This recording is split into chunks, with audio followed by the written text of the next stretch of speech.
टुनटुनी चिड़िया एक गरीब चिड़िया थी। वो चिकन पकोड़ा लगाकर अपना गुजारा किया करती थी। उसके 3 दोस्त थे, मिट्ठू तोता, बंटी कबूतर और कालू कौवा। तीनों उसके पास आते थे और उसको मशवरा दिया करते थे। अब टुनटुनी के पकोड़े बिकना कम हो रहे थे क्योंकि पक्षियों को नया स्वाद चाहिए था। तभी टुनटुनी की दुकान पर मिट्ठू तोता आकर कहने लगा, टुनटुनी एक पकोड़ा तो लगा दो। उसने उसको चिकन पकोड़ा दिया और उसने खा लिया। उसके बाद वो कहने लगा, टुनटुनी अब तुम्हारे हाथ में पहले जैसा स्वाद नहीं रहा, थोड़े मसाले चेंज करो ताकि ज़्यादा से ज़्यादा पक्षी आ सकें। टुनटुनी कहने लगी, मेरी सहायता कीजिए, मैं क्या करूं? तभी उसके बाकी दोस्त कहने लगे कि हम सब तुम्हारी मदद करेंगे। एक दोस्त जाएगा, वो मसाले लेकर आएगा, दूसरा जाएगा, वो घोषणा करेगा कि इसके पकोड़े आकर ट्राई करें, और तीसरा सारे पक्षियों को बुला कर लाएगा। फिर टुनटुनी ने कहा, ठीक है मेरे दोस्तों, मेरी मदद करो ताकि मेरे पकोड़े बिक सके और मेरा घर चल सके।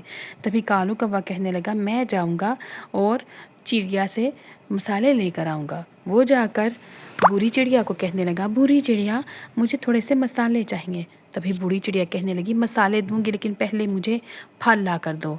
कालू कौवे ने उसको फल ला कर दिए। उसने बहुत सारे फल दिए। वहीं मिट्ठू तोता ने सबको बताया कि सब जाकर टुनटुनी बहन का पकोड़े खरीदो। टुनटुनी बहन के पास बहुत अच्छे चिकन पकोड़े हैं। तभी सारे पक्षी कहने लगे, हम टुनी के पकोड़े ज़रूर खाएंगे। फिर बूढ़ी चिड़िया ने भी उसको बहुत सारे मसाले दिए और कहा कि अब उसका स्वाद बदल जाएगा।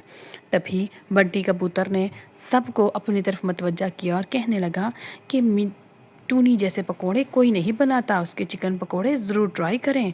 तभी टूनी ने स्वाद चेंज किया और सारे पक्षियों की लाइन लग गई। अब टूनी चिड़िया का बहुत अच्छा घर चलने लगा और सारे पक्षी खुशी खुशी रहने लगे। टूनी चिड़िया मुफ्त में भी बांटा करती थी और साथ कहती थी कि मेरे चैनल को सब लोग सब्सक्राइब करो और वीडियो को ज़रूर लाइक करो। विजय एक बहुत अच्छा लड़का था। वो गांव में रहा करता था। विजय स्कूल में पढ़ता था। विजय के पिताजी की चाय की दुकान थी। इसी वजह से सारे बच्चे विजय को पसंद नहीं करते थे। जब भी सब इकट्ठे खेलने लगते और विजय भी साथ खेलने लगता तो लड़कियों से नापसंद करते और कहते कि हमने खेलना है, चाय नहीं बनवानी। कोई भी विजय को पसंद नहीं करता था। सब हर टाइम विजय का मजाक उड़ाते। एक दिन विजय स्कूल से घर गया तो सोचने लगा बैठकर कि आज वो पिताजी को बोलेगा कि अपना काम चेंज करें। तभी विजय के पिताजी घर आए तो वो कहने लगा, पिताजी अब अपना कोई और काम ढूंढे ना, सारे बच्चे मेरा मजाक उड़ाते हैं, मुझे चाय वाला कहकर छेड़ते हैं। पिताजी कहने लगे, तुम परेशान ना हो मेरे बच्चे, तुम खाना खाओ। लेकिन विजय खाना खाए बगैर ही चला गया। अगले दिन विजय के पिताजी नई नौकरी की तलाश करने लगे। विजय के स्कूल में टीचर ने उन्हें बताया कि उनका ट्रिप जा रहा है जो कि दूर बर्फीले इलाकों में जाएगा। और विजय ने अपने पिताजी को बोला। पिताजी ने बोला, हाँ विजय तुम भी चले जाओ, लेकिन अपने पास तुम एक बर्तन और पत्ती ज़रूर रखना क्योंकि वो इलाका सर्द है, तुम्हें किसी भी वक्त पानी की ज़रूरत पड़ सकती है, और चाय बनाकर पी लेना। तभी कुछ दिन गुजरे और ट्रिप पर जाने का मौसम आ गया। उस्ताद ने वहाँ पहुंचकर सारे लोगों का ग्रुप बनाया और एक ग्रुप का लीडर विजय को बना दिया। सभी कहने लगे, हाय ये चाय वाले को क्यों लीडर बना दिया? लेकिन विजय बहुत अच्छा था। अब विजय अपने ग्रुप के हमरा चलने लगा। वो लोग दूर गए तो ग्रुप वाले कहने लगे, पहले हम बैठकर कुछ खाएंगे फिर आगे जाएंगे। विजय ने बहुत मना किया लेकिन लड़के बाज ना आए और अपना टिफ़िन खोल कर बैठ गए। वहीं दूसरी तरफ जो उस्ताद वाले बच्चे थे वो आगे निकल गए और सब बच्चे बैठकर ये लोग खाना खाने लगे और विजय को कहने लगे, अगर तुम जाना चाहते हो तो जा सकते हो। लेकिन विजय नहीं गया।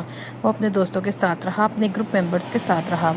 लेकिन तभी वो लोग खाना खाने लगे और चलते चलते रात हो गई। अब सबको सर्दी लगने लगी और बर्फ़बारी भी शुरू हो गई। रात का समय था। उन लड़कों की बेवकूफ़ी की वजह से वो फंस गए। विजय कहने लगा, तुम लोगों को बोला था ना खाना मत खाओ, लेकिन अब खाना भी ख़त्म हो चुका था। अब सारे कहने लगे, रात कैसे गुजारेंगे, इतनी सर्दी है। तभी उन्होंने लकड़ियाँ जमा की और आग जला ली। अब तेज़ हवा थी, बर्फ़बारी शुरू हो गई थी। तभी लड़के कहने लगे कि अब ऐसा करते हैं कि आग बुझ गई तो हम क्या करेंगे। विजय कहने लगा, मेरे पास एक आइडिया है, मेरे पास बर्तन है, हम उस पर पानी गर्म करते हैं और चाय पीते हैं जो हमें गर्मी देगी। सबने विजय की बात मानी लेकिन फिर भी पानी थोड़ा था। फिर विजय ने बर्फ़ ली और उसका पानी बनाकर सबके लिए चाय बनाई। सबने चाय पी और सब लोग बहुत शर्मिंदा थे कि विजय ने उनकी जान बचा ली है। तभी जब सब लोग तभी वहाँ पर उस्ताद आ गए और उन सबको वापस ले गए। सब ने विजय का बहुत शुक्रिया अदा किया और उस्ताद के सामने विजय की तारीफ़ की, क्योंकि विजय की वजह से वो लोग बच गए थे। अब विजय को बहुत अच्छा लगने लगा, स्कूल में उसकी बहुत इज़्ज़त हो गई। वो अपने पिताजी के पास आया और पिताजी कहने लगे कि अब उन्होंने नौकरी ढूंढ ली है, वो चाय का काम छोड़ देंगे। लेकिन विजय कहने लगा, नहीं पिताजी, आप यही काम रखिए, मुझे पसंद है। फिर सब खुशी खुशी रहने लग गए।